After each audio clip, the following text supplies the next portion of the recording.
وإذ قال لقمان لابنه وهو يعظه يا بني لا تشرك بالله إن الشرك لظلم عظيم ووصينا الإنسان بوالديه حملته أمه وهنا على وهن وفصاله في عامين أن اشكر لي ولوالديك إلي المصير وإن جاهداك على أن تشرك بي ما ليس لك به علم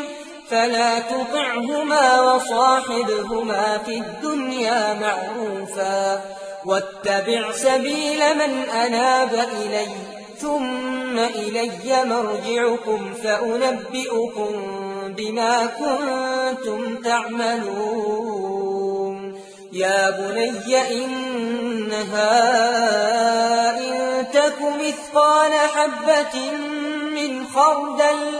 فتكن في صخرة أو في السماوات أو في الأرض يأت بها الله إن الله لطيف خبير يا بني أقم الصلاة وأمر بالمعروف وانه عن المنكر واصبر على ما أصابك إن ذلك من عزم الأمور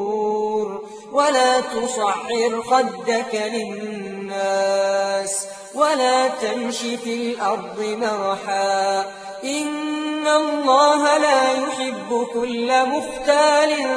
فخور واقصد في مشيك واغضب من صوتك إن أنكر الأصوات لصوت الحمير